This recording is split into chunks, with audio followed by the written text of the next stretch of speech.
पिताजी, मुझे कुछ अनुचित घटित होने की अनुभूति हो रही है। गणेश मेरे पुत्र, तुम विघ्नहर्ता और तुम्हारी इस अनुभूति का कारण अनेक व्यक्तियों के विघ्न से संबंधित है, जो इस संसार में पक्षपात, विषमताओं और अन्याय से संघर्ष कर रहे हैं। इन सभी सामाजिक असमानताओं का मूल आधार क्या है, ये जानते हो? अज्ञानता। बड़े प्यारे ज्ञानी अपने ज्ञान के अहंकार में दिखावे और आडंबर के कारण भ्रमित होते जा रहे हैं। परोक्ष से अधिक महत्व प्रत्यक्ष को दिया जा रहा है। अध्यात्म से अधिक प्राथमिकता दी जा रही है भौतिकता को। शरीर की पवित्रता पर बल देकर मन की पवित्रता की अनिवार्यता को भुलाते जा रहे हैं। समाज, शासन और धर्म के दृष्टिकोण से जो भी उच्च वर्गों पर स्थापित है, वो जनसाधारण की अज्ञानता का लाभ उठा रहे हैं, क्योंकि तभी वो उन पर शास्त्रों, वेदों और ज्ञान के अन्य स्रोतों की अनुपयुक्त और अनुचित व्याख्या से नियंत्रण पा सकते हैं, अपना वर्चस्व स्थापित कर सकते हैं। यदि इस संसार में सभी ज्ञानी हो गए और वेदज्ञ हो गए, तो उन्हें अज्ञात का भय नहीं होगा, उन्हें असत्य से नियंत्रित नहीं किया जा सके। इसलिए जिन वेदों, शास्त्रों और ज्ञान का उद्देश्य इस संसार का कल्याण है, इस संसार में उन्हें ही अत्याचार, शोषण और अन्याय का माध्यम बनाया जा रहा है। ऐसे में हमें क्या करना चाहिए पिताजी? वही पुत्र जो तुम सदैव करते आए हो, ज्ञान का संचार। जितना तुम इस संसार में ज्ञान का प्रकाश फैलाओ, उतना इस संसार से अंधकार दूर होगा। जाओ, इस संसार को समानता और अन्याय से मुक्त करा। जैसी आपकी आज्ञा पिताजी।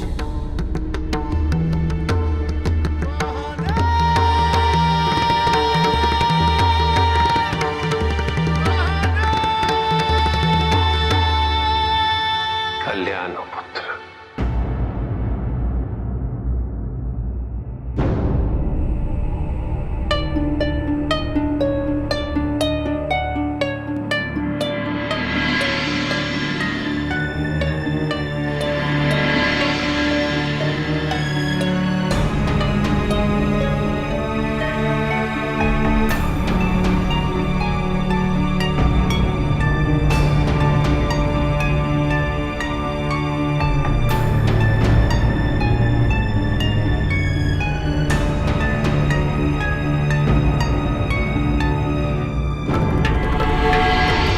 स्वामी,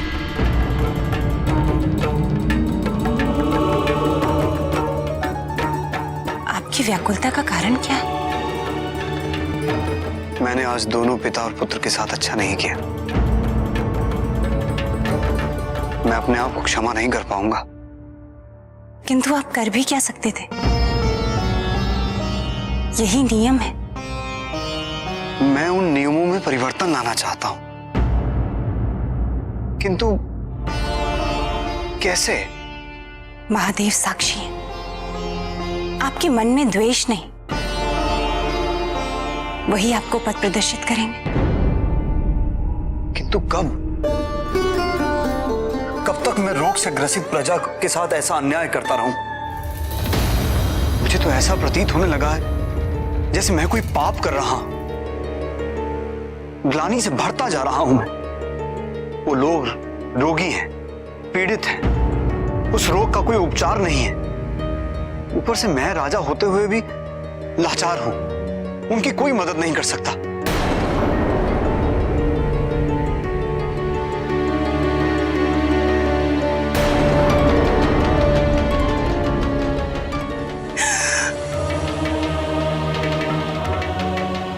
क्या हुआ महारानी?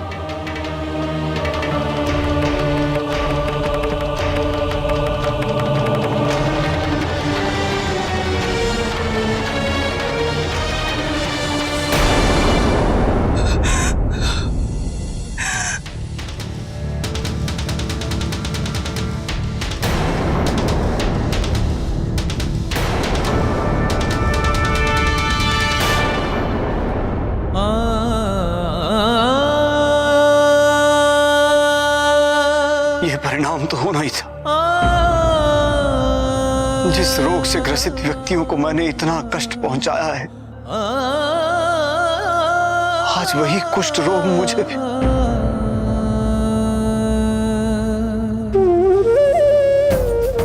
हम वैदराज को बुलाएंगे, वो इसका उपचार कर देंगे। किसी को इस संबंध में कोई सूचना नहीं मिलेगी। नहीं महारानी, जिन नियमों के पालन हेतु मैंने बारंबार आदेश पारित किए हैं, उनका उल्लंघन मैं कदापि नहीं करूंगा।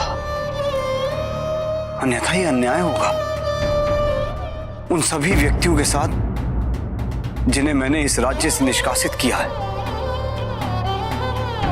अब मुझे भी इस राज्य की सीमा को त्यागना होगा। परंतु आप राजा हैं, आप नियमों में परिवर्तन ला सकते हैं। प्रजा क्या सोचेगी महारानी? कि राजा पर संकट आया तो अपनी सुविधा हेतु नियमों में परिवर्तन कर दिया। किंतु ये सत्य नहीं है। आप इस संबंध में पहले से विचार कर रहे थे, मैं साक्षी हूं। नहीं महारानी, मैं राजा हूं क्योंकि लोगों का मुझ पर विश्वास है, और वो विश्वास मैं तोड़ नहीं सकता।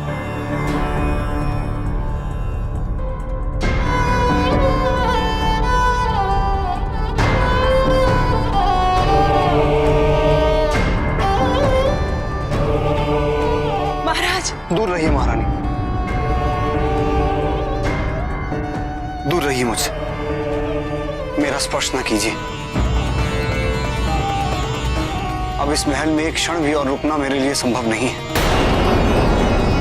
अब अपना शेष जीवन उस कुष्ठ रोगी शिविर में ही व्यतीत करूंगा।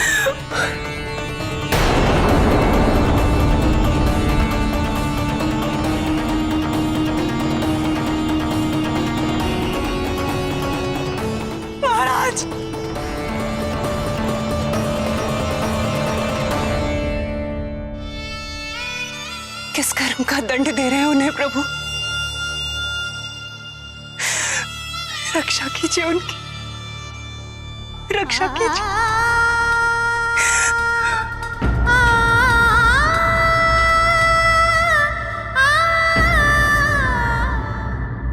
नहीं देवराज, ऐसा कदापि संभव नहीं है।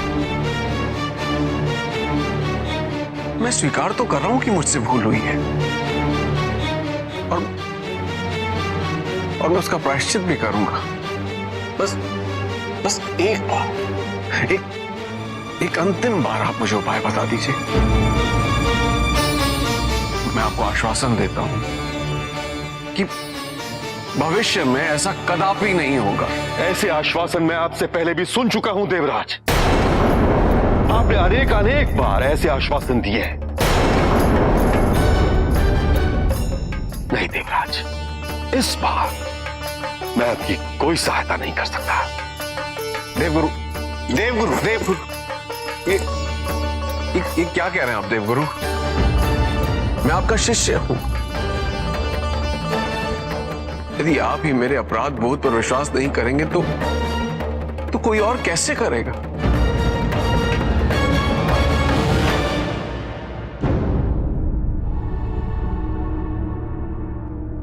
देवगुरु, स्वामी अपना सिंहासन और पद छिन जाने के उपरांत क्या आप स्वर्गलोक में निवास कर सकते हैं?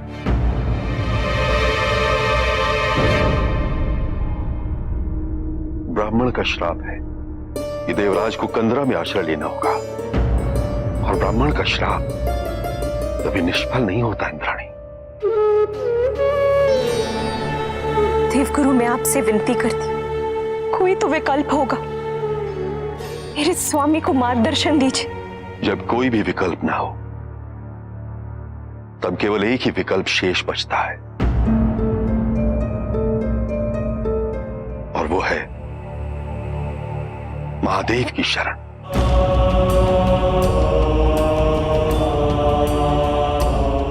देवराज, आप महादेव की शरण में जाएं, उनसे प्रार्थना करें।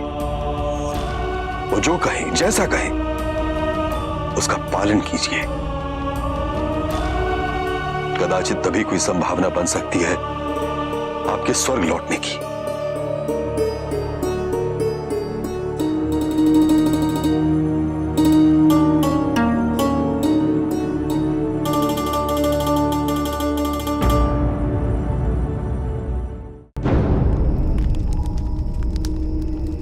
राजा की निर्दयता का परिणाम है कि हम सब अपने परिवार वालों से दूर होके अपमानित हुए।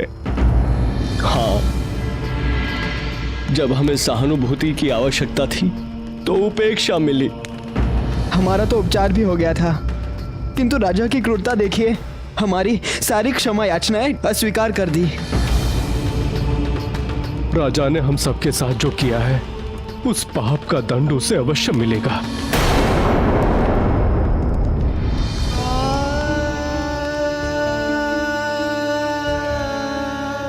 इन्हें क्या पता कितना अभागा है इनका राजा, जिसे ना तो अपने राज्य में आश्रय मिला और ना ही अपनी प्रजा के हृदय में। अब अपने प्राण त्यागने के अतिरिक्त और कोई विकल्प नहीं है मेरे पास।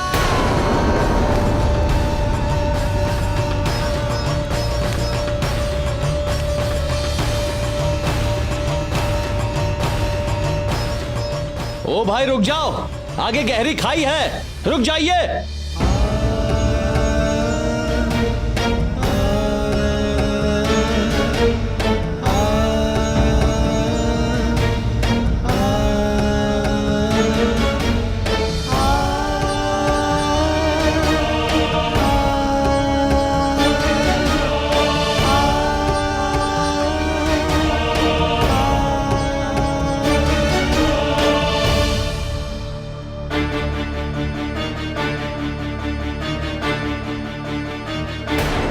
कुष्ठ रोग तो रोगी के कुकर्मों का फल है महाराज, जिन्हें ईश्वर ने स्वयं ही अपवित्र और घृणित घोषित कर दिया। उन्हें अगर हम अपने राज्य में रखेंगे तो इसका दंड प्रजा को मिलेगा। यह रोग तो फैलेगा महाराज, और शीघ्र ही सब इस रोग से ग्रसित हो जाएंगे। हम इनको इस राज्य की सीमा के अंदर रखने से कदापि सहमत नहीं है।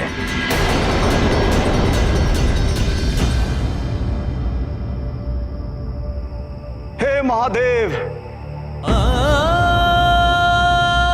मुझे क्षमा कर दीजिएगा महादेव। उन कुष्ठ रोगियों के साथ मैंने ऐसा अन्याय किया है कि अब उनसे क्षमा मांगने का साहस भी मुझ में शेष नहीं, और इस अपराध बोध के साथ जीवित रहना मेरे लिए संभव नहीं। प्रभु, मुझे अपनी शरण में ले लीजिए प्रभु।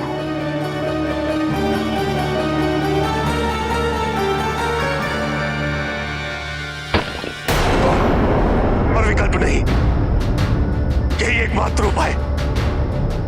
मुझे क्षमा कर दे, मुझे क्षमा कर दे। रुको रुको, मेरे समीप नहीं आना, मुझे मरने दो। रुको रुको रुको, प्राण त्याग देना किसी भी समस्या का हल नहीं है। बात करो मुझसे, कौन हो तुम, क्या नाम है, क्यों अपने प्राण त्याग रहे हो? क्या नाम है मेरा? शंभु नाम है मेरा। सदैव अपने पुत्र पर अत्याचार करता आया हूं, उस पर अन्याय करता आया। मैंने उसे अपने परिवार से भी निष्कासित कर दी, और आज ही मुझे सत्य का बोध हुआ कि जिस भूल के लिए मैं उसे दंड दे रहा था, वो भूल तो उससे हुई ही नहीं। वो भूल तो मुझसे हुई थी। मुझे जीवित रहने का कोई अधिकार नहीं, इसलिए मैंने ये निश्चय लिया है कि मैं शिष्य ने अपने प्राण त्याग दूंगा। यही मेरी मुक्ति का मार्ग यही है। शंभू, ये मुक्ति का मार्ग नहीं है, मूर्खता है। अगर तुम्हें अपनी भूल का बोध हो गया है तो तुम्हारे प्राण त्यागने से क्या हो जाएगा? जाओ, अपने पुत्र के पास जाओ और क्षमा मांगो। उसकी क्षमा ही तुम्हारी मुक्ति है।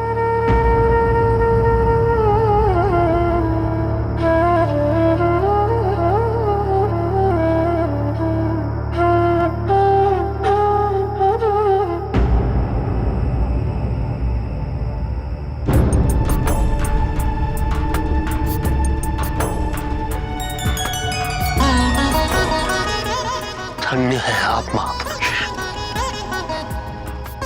आपने मुझे इतना घोर पाप करने से रोक लिया। यदि मैं अपने पुत्र से बिना क्षमा मांगे ही अपने प्राण त्याग देता तो इससे क्या लाभ होता? इससे उसकी पीड़ाएं तो कम नहीं होती।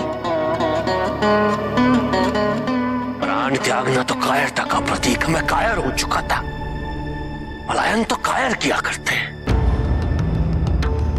मुझ में इतना साहस नहीं था कि मैं अपने पुत्र के समक्ष जाके उससे कह सकूं कि मैं अपराधी हूं, मुझसे भूल हुई है पुत्र, मुझे क्षमा कर दो।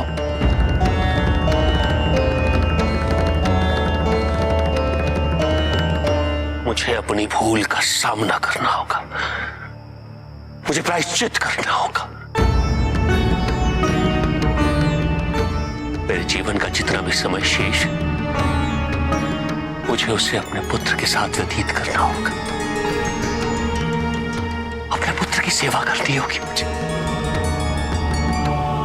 सत्य कहा आपने महापुरुष, सत्य कहा आपने तो मेरी आंखें ही खोल दी। मुझे पूर्ण विश्वास है कदाचित जब भी आपके जीवन में भी ऐसी परिस्थिति आएगी तो आप भी ऐसा ही करेंगे अवश्य। निसंदेह, यही तो उचित।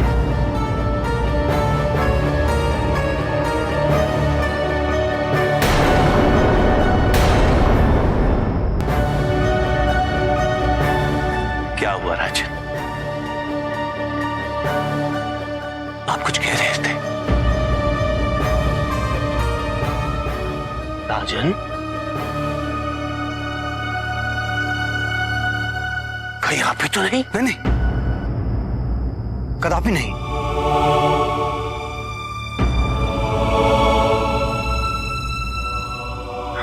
तो आइए राजा, यहां से चलते हैं। नहीं नहीं नहीं, मुझे स्पर्श मत कीजिए आप।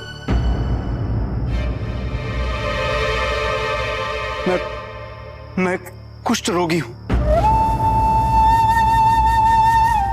मैं इस राज्य का राजा हूं जिसने आजीवन कुष्ठ रोगियों को अपने राज्य से बाहर रहने का आदेश दिया, और आज मैं स्वयं इस रोग से ग्रसित हूं। मैं भी यहां प्राण त्याग नहीं आया था, तुम्हारी भांति।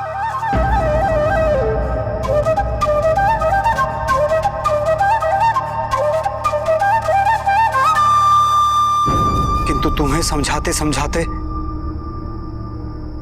मुझे भी ये समझ में आ गया कि भूल हुई है तो उसका प्रायश्चित अनिवार्य है,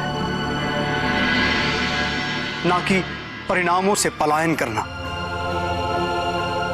मैं अपना शेष जीवन अपनी उस भूल को सुधारने हेतु समर्पित कर दूंगा। उन कुष्ठ रोगियों को उनका वो सम्मान लौटाऊंगा जो मैंने और मेरे समाज ने उनसे छीना था।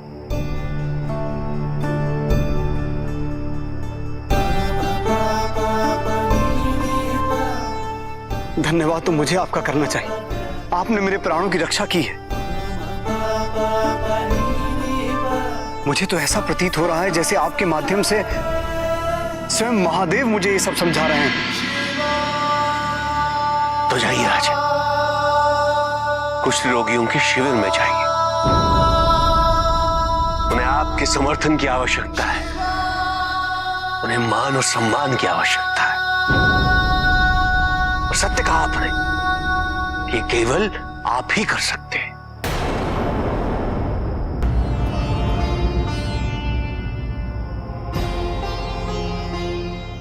परंतु उस शिविर में तो सब मुझसे घृणा करते हैं, मैं कैसे जाऊंगा वहां?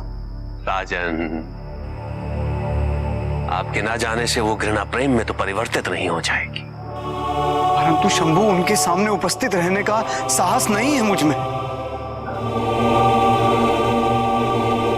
आपको भय उनका नहीं है राजन, आपको भय है उनके माध्यम से अपने सत्य का सामना करने का। आपको भय है अपनी वास्तविकता को स्वीकार करने का। और इस संसार में जो व्यक्ति अपनी वास्तविकता को स्वीकार कर ले, इस संसार में उसे कोई चुनौती नहीं दे सकता। आइए, मैं आपके साथ चलता हूं। नहीं शंभू, नहीं, मैं नहीं चाहता कि आपको भी वो रोग हो जाए। राजन, पीड़ितों की सहायता करने से तो केवल पुण्य मिलता है। आइए, यदि आपकी यही इच्छा है तो आइए मेरे साथ मेरी जीवन यात्रा के अंतिम चरण में। ये तो आने वाला समय ही बताएगा राजन कि जीवन यात्रा का अंत निकट है या आपकी एक नई जीवन यात्रा का आरंभ।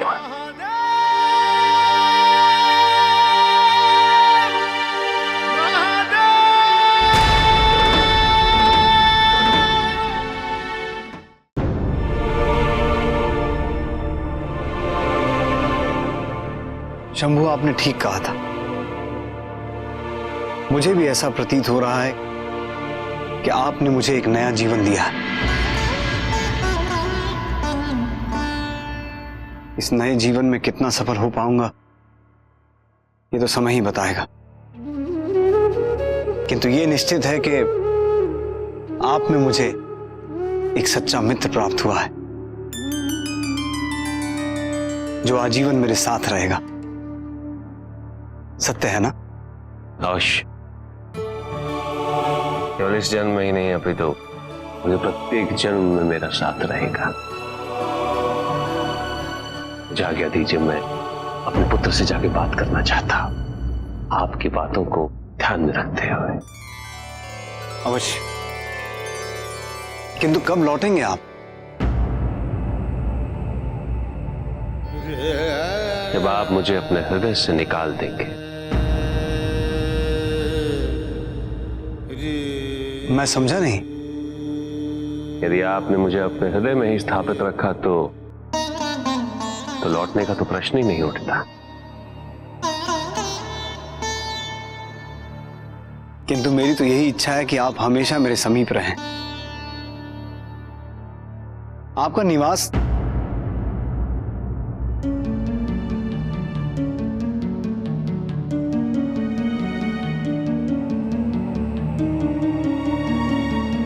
शंभू, अभी तो यहीं थे।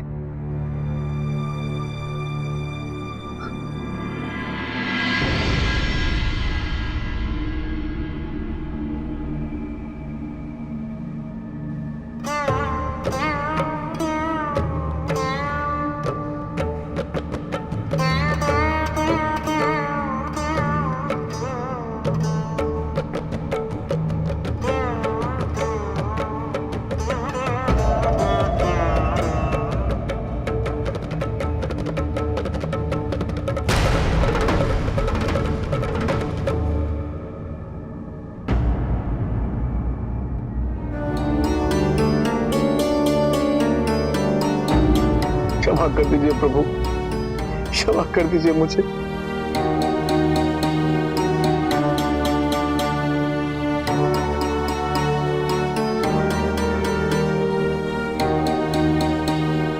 ऐसी क्षमा याचना आपसे अनेकों बार कर चुका हूं। आपके पास एक भी कारण नहीं है मेरी बात पर विश्वास करने का। तो आप तो मेरे अंदर झांक सकते हैं प्रभु। आप देख सकते हैं कि इस बार मेरी क्षमा याचना में कोई आडंबना नहीं है। प्रभु, अब मुझसे मेरे पाप का बोझ सहन नहीं हो रहा प्रभु।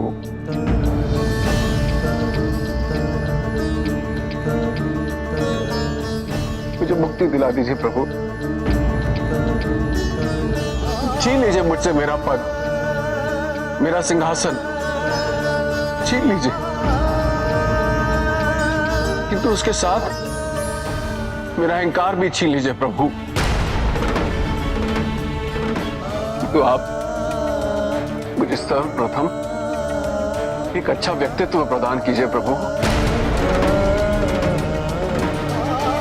अब मैं भटकना नहीं चाहता।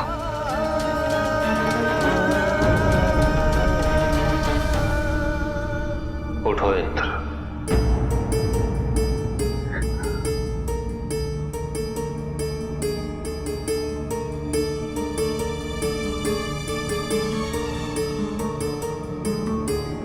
मुझसे क्षमा मांगना व्यर्थ है।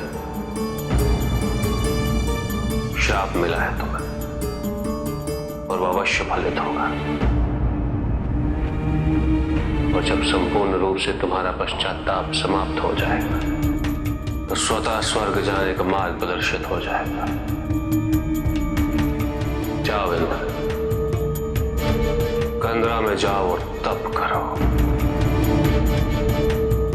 यही तुम्हारी समस्या का एकमात्र उपाय है।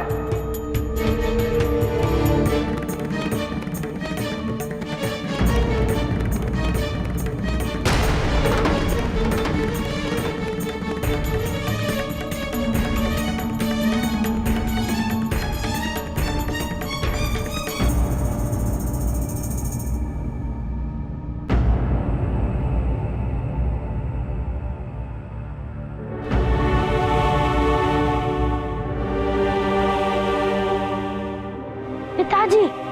नहीं पुत्र,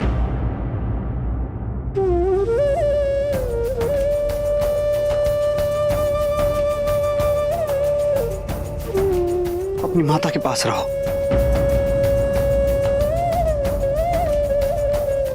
मेरे समीप नहीं आओ।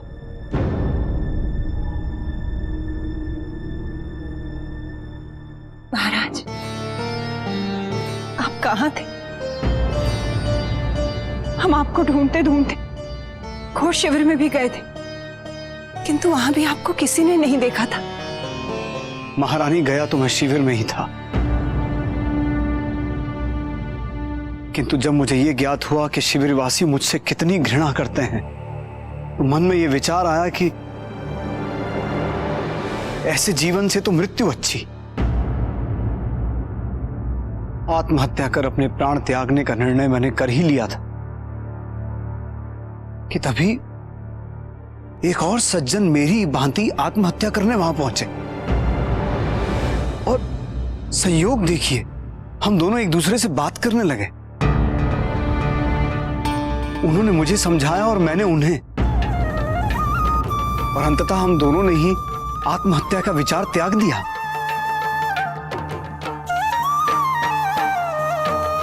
अब मुझे अपने जीवन का उद्देश्य मिल गया। जो भूल मैंने की है उसे सुधारने का मार्ग मिल गया है। नकारात्मकता नहीं,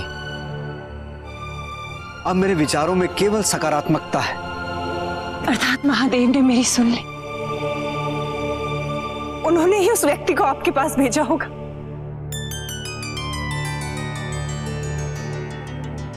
अब मैं अपना शेष जीवन उन कुष्ठ रोगियों के मध्य व्यतीत करूंगा, आश्रम में। उनकी हर प्रकार से सहायता करना चाहता हूं,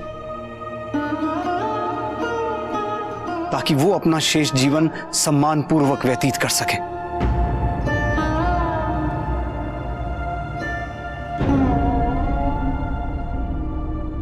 मेरा पुत्र मेरा उत्तराधिकारी है, किंतु जब तक ये राजपाट चलाने योग्य नहीं हो जाता, राज्य का कार्यभार आप संभालेंगी।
स्वामी, आपका स्वर्गलोक त्याग कर जाना अनिवार्य क्यों है?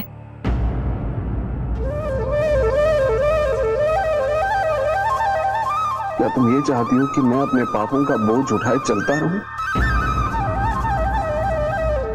नहीं।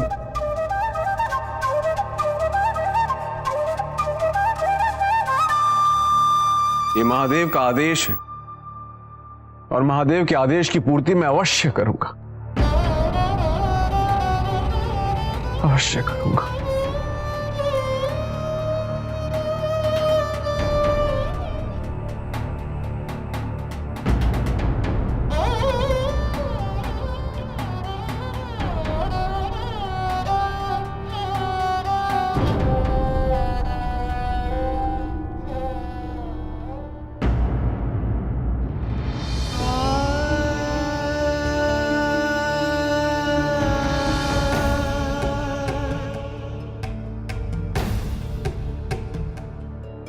मैं ये भली भांति देख सकता हूं देवराज, गुरु असफल नहीं हुआ है।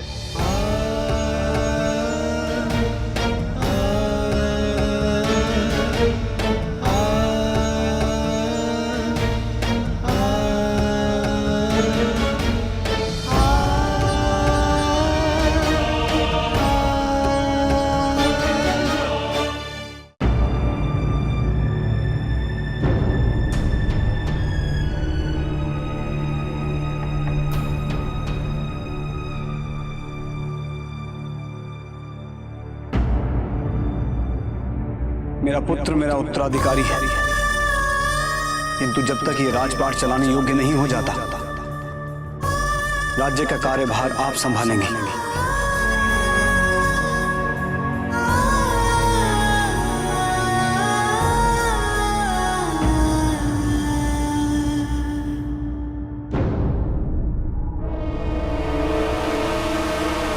आज की सभा का उद्देश्य है आप सभी को एक दुखद समाचार देना।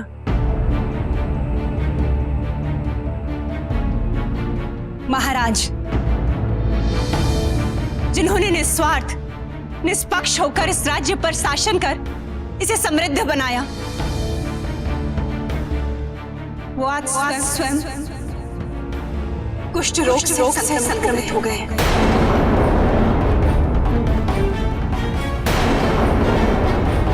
राज्य के नियमों का सम्मान करते हुए महाराज स्वयं राज्य की सीमा से बाहर चले गए हैं। राज्य पर इतना भारी संकट आया है, महाराज कुष्ठ रोगियों के आश्रम में ही निवास करेंगे। इसलिए हम सबको राजहित के लिए एकजुट होकर आपसी सहयोग से कार्य करना होगा। किंतु महाराज के अनुपस्थित रहने का सीधा तात्पर्य यह है कि राज्य को नए शासक, नए राजा की आवश्यकता है। यह अधिकार सिर्फ एक राजा का होता है कि वो अपना उत्तराधिकारी किसे नियुक्त करे।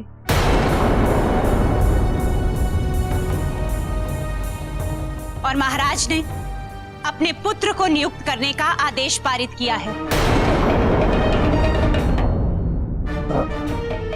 युवराज, अभी तो वो इस योग्य में नहीं कि राज्य के कार्यभार को संभाल सके। महाराज का आदेश है कि आप सभी पार्षद हमारे पुत्र का मार्गदर्शन करें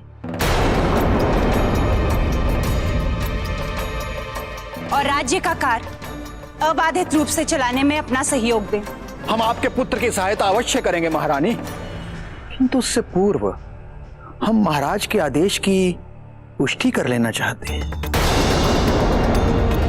हमें आपके कथन पर तनिक भी संदेह नहीं है,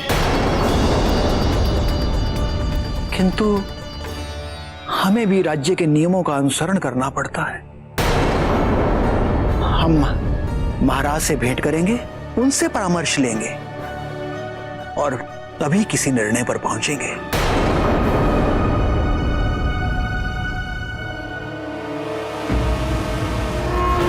और ये भेंट राजा से हमारी और राजा की इस संसार से अंतिम भेंट होगी।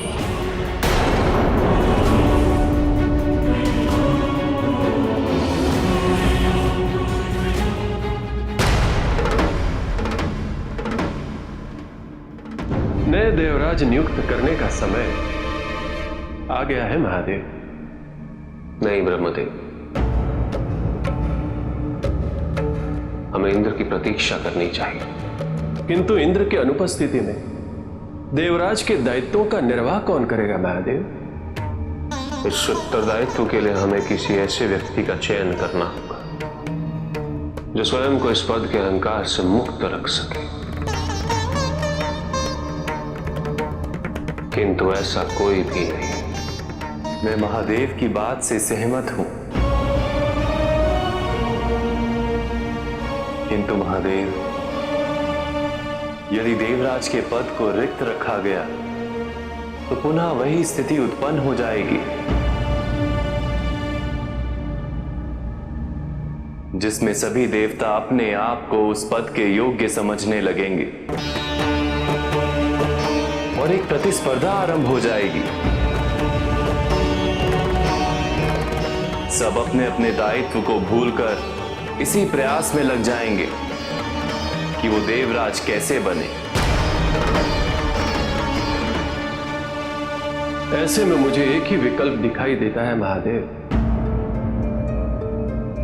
नहुष।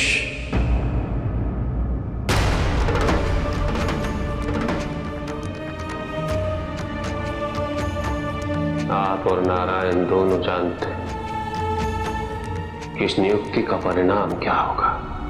इस संसार में सभी को अपने कर्मों के फल भोगने ही होते हैं महादेव।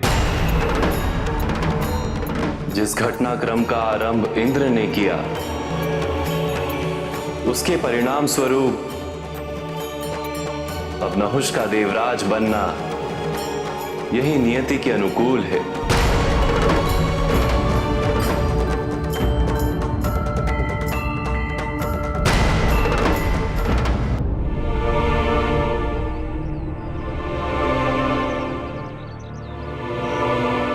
रुको, राज्य के किसी भी निवासी को यहाँ जाने की अनुमति नहीं है।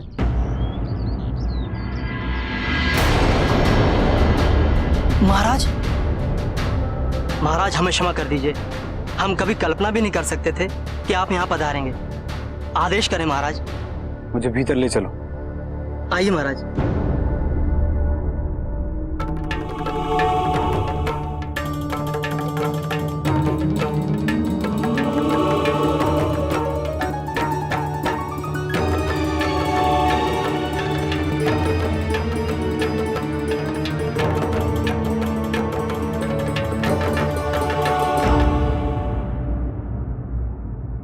महाराज, हम इन रोगियों को यहाँ से कहीं बाहर जाने नहीं देते हैं।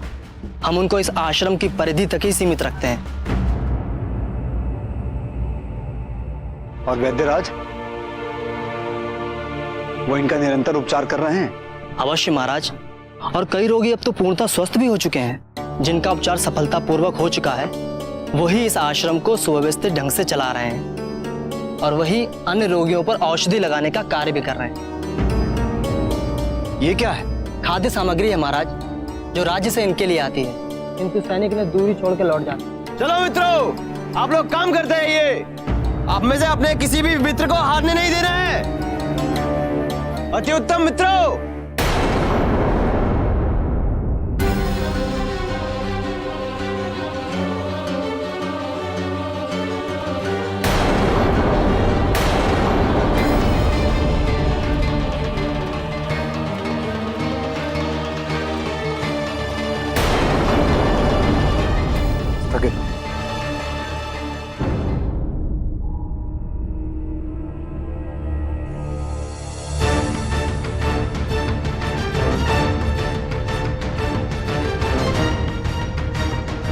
अब आप यहाँ क्या देखने आए हैं राजन?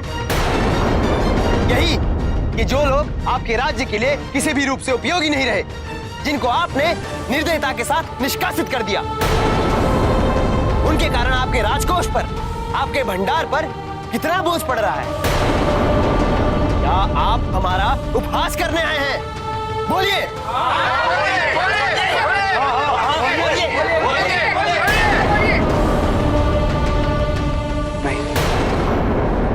मैं तो केवल ये बताने आया हूं कि मुझे मेरे कर्मों का फल मिल गया है।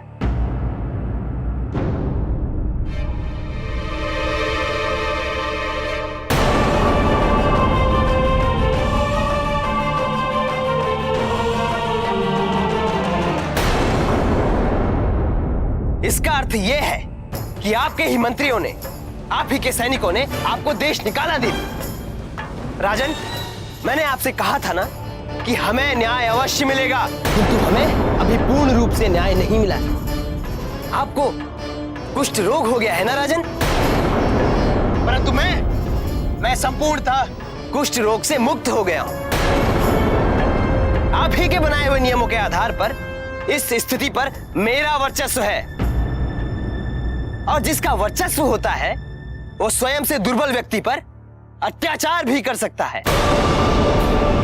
जितनी भी शारीरिक और मानसिक यातनाएं आपने हमें दी, आप स्वयं उन्हें सहन करके देखिए राजन, तब आपको हमारी पीड़ा का अनुमान हो जाएगा।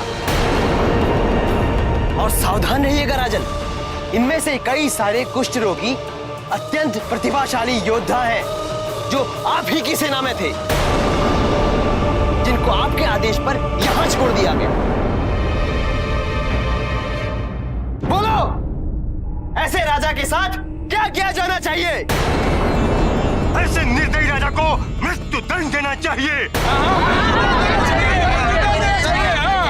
इसे तो काल कोठरी में डाल देना चाहिए, मार डालना चाहिए, जैसे के साथ तैसा करना चाहिए।